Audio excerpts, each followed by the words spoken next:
Bienvenidos a un video de métodos de enseñanza desde la perspectiva psicológica, acompañados de Saber, la reina Arturia. Primero que nada, ¿qué es psicología educativa? Psicología educativa prácticamente es un estudio que se enfoca en las conductas humanas para ayudar a los niños y estudiantes en general, además de profesores, a que estos tengan un aprendizaje muy desarrollado y con suficiente empeño como para que estos tengan igualdad de aprendizaje, es decir, darles herramientas a los maestros para enseñarle a los niños con capacidades especiales a sobrellevar sus estudios junto con sus demás compañeros. Pero ahora bien, ¿por qué estudia la conducta humana? Bueno, primero hay que ver qué es conducta. Una conducta es una acción dada de un individuo ante cierta situación. Por ejemplo, cuando estás queriendo participar en clase, tú alzas el brazo, cualquiera, izquierdo o derecho, y aquí tu docente va a mirarte y dirá, oh, este quiere participar. Muy bien. Y te dirige la palabra y ya participas. Muy bien, la acción fue haber levantado el brazo para poder tú hablar. También conducta es todo aquello que es observable y que se puede definir operacionalmente. Existen las conductas problemáticas y no problemáticas.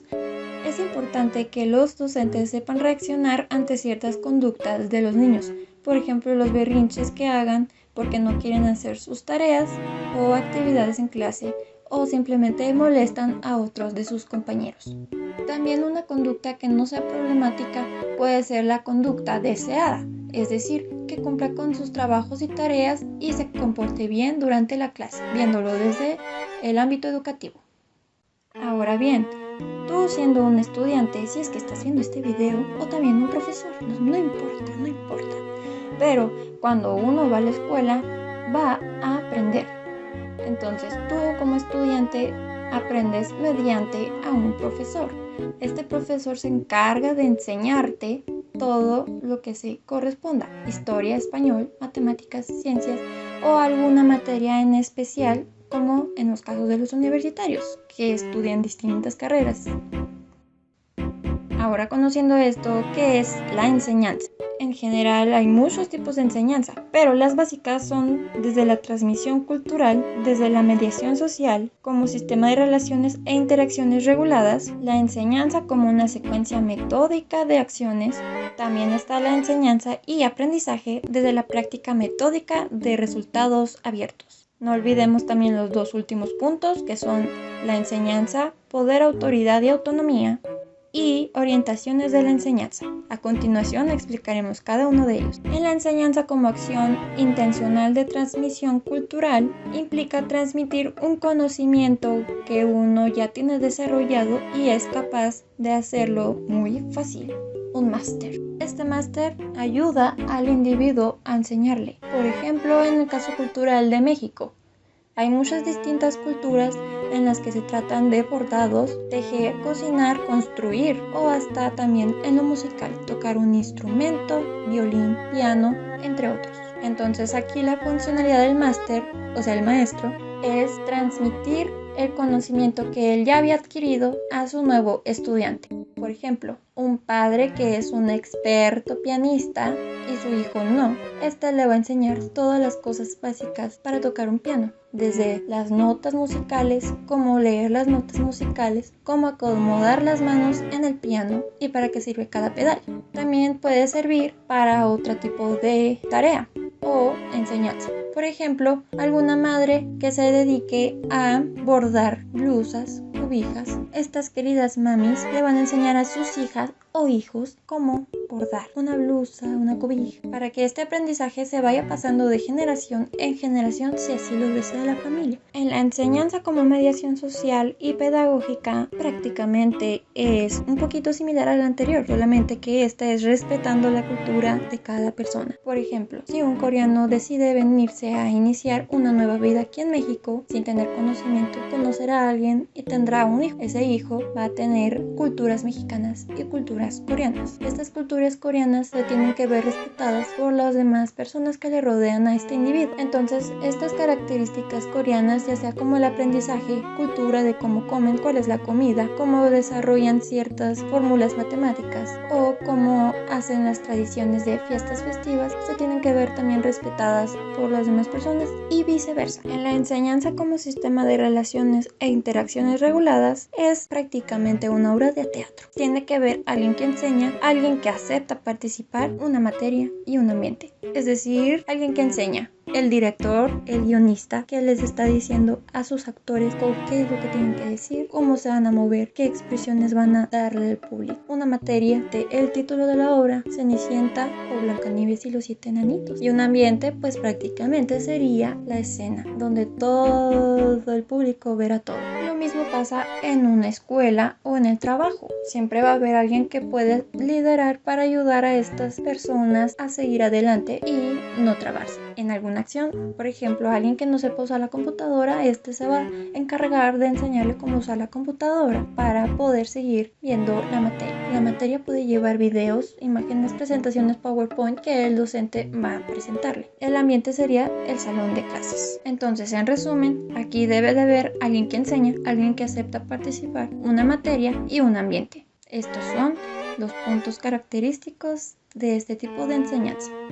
En la enseñanza como una secuencia metódica de acciones es prácticamente que el docente o el que se encargue de enseñar cierta materia o cierta situación, cierta acción con respeto, es decir, hacerlo muy dinámico, no aburrido, pero que todos puedan entender. Por ejemplo, una mesa redonda para debatir un tema. Este tipo de enseñanza es muy flexible y adecuada para las características distintas de los alumnos para este mismo contexto. Entonces, esto es muy accesible para los docentes cuando quieren involucrar a todo el mundo a participar. En la enseñanza y aprendizaje, práctica metódica de resultados abiertos. En resultados abiertos es prácticamente que estamos abiertos a demasiadas posibilidades de respuesta de los individuos. Es decir, nosotros esperamos que ellos aprendan y saquen puros 10, tal vez, pero muchos van a sacar 9, 8, 7, 6 o hasta reprobar. Pero esto no quiere decir que el individuo no haya podido ser capaz de aprender o que el docente no haya tenido la capacidad de enseñar a estos alumnos.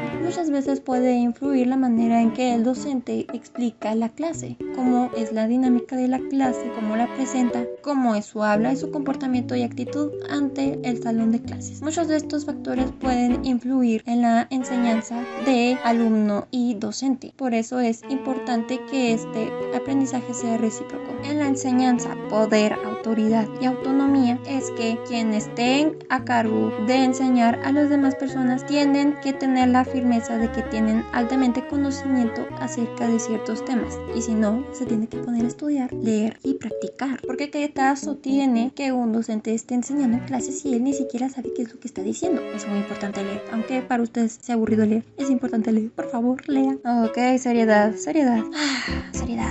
En orientaciones de la enseñanza puede haber dos tipos, la dada como instrucción y la dada como guía. En la de instrucción destaca la mediación del adulto o profesor para transmitir el conocimiento o modelizar la práctica acerca de un tema o situación hacia el alumno, mientras que la dada como guía se puede dar la observación directa de fenómenos, es decir, que mediante al haber visto cierta acción o situación que haya explicado el docente, lo va a adquirir y lo repetirá a futuro. Entonces, en general, ¿qué es la enseñanza? En resumen, es la transmisión de conocimientos, ideas, experiencias que tiene un individuo hacia otro individuo que no los tiene. El componente importante para la enseñanza es el método. El método puede ser un proceso pedagógico que se da para expresar el docente hacia el alumno con el objetivo de que éste pueda desarrollarlo a futuro, es decir, enseñarle cierta cosa para que éste lo pueda aprender. ¿Por qué es importante utilizar un método de enseñanza? Bueno, buena pregunta. El método de enseñanza es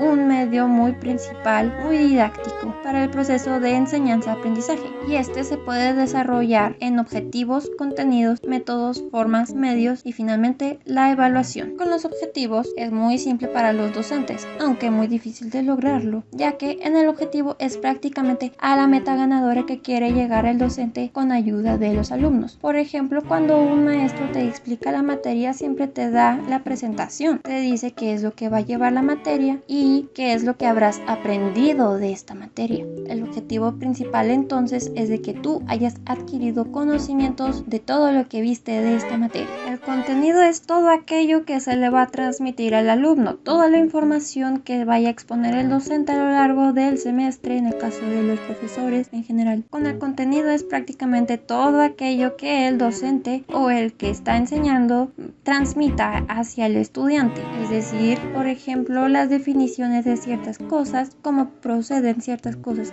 cómo suceden, por qué, atender ciertas dudas de los alumnos para que estos adquieran también este conocimiento. Ya sé que repetí muchas veces adquirir, pero adquirir es una palabra importante para la enseñanza, pues prácticamente estás adquiriendo la información. Estos contenidos se pueden ver con distintos medios de enseñanza. Se pueden clasificar en los métodos lógicos, el método inductivo, la observación, la experimentación, la comparación, la abstracción, la generalización, el método deductivo y la aplicación. Métodos lógicos. Vamos a ponerte un ejemplo. Tú agarras un vaso vacío y lo quieres llenar de agua. Si lo llenas de agua sin detenerte, ¿qué es lo que va a pasar? Exacto, se caerá el agua del vaso y pasa chorrear la mesa. Eso es algo lógico, ¿no crees? Veamos otro ejemplo. Si tú estás paseándote en una bicicleta en una loma inclinada a cuesta abajo a altas velocidades, ¿qué crees que es lo que va a pasar al final? Exacto, te puedes caer, raspar, cortar, lastimar. Muy bien, entendiste que es un método lógico. Ahora bien, con el método inductivo, aquí es un poquito similar al del lógico, solamente que aquí con las hipótesis que saques tú no siempre salen confirmadas y ocupas más investigación profunda para poder confirmar o descartar ciertas hipótesis. Observación. Aquí los niños chiquitos siempre imitan a sus mamis o papis cuando ellos quieren jugar a ser mami o papi, cargando el bebé, limpiando el bebé, rasurarse la cara, X y Y. Experimentación. A veces tienes hambre, ¿verdad que sí? Muchas veces no tenemos toda la comida que deseamos a nuestras manos, entonces queremos huevo con chorizo, yummy, pero no hay huevos. Entonces, ¿qué procederá? Bueno, cocer el puro chorizo. ¿Qué podría hacer con este chorizo para que no se quede tan solo? No voy a hacer tacos. ¿Pero qué le voy a echar? Cilantro, cebolla. Ok, a ver, ¿qué tal? ¡Yummy! Esto nunca se había visto antes. Esto es un resumen de experimentación. Comparación. Es prácticamente ver las diferencias de ciertos objetos o fenómenos. Por ejemplo, en el caso de las artes. Tú hiciste tu dibujo, tu amigo hizo otro dibujo. Comparando cuál es el mejor dibujo. No, pues el tuyo está mejor, compadre. Eso es prácticamente comparación. Salvador Dalí. Qué difícil es mirar estas pinturas y también de estos otros artistas. Muchas veces no se logra entender el concepto, pero esto es lo creativo porque tú puedes ver cierta cosa y yo puedo ver otra cosa. Esto es la abstracción, que prácticamente tú tienes tu punto de vista y yo tengo el mío. Generalización. Es prácticamente clasificar los objetos, cosas, animales, personas que tengan algo en común. Método deductivo.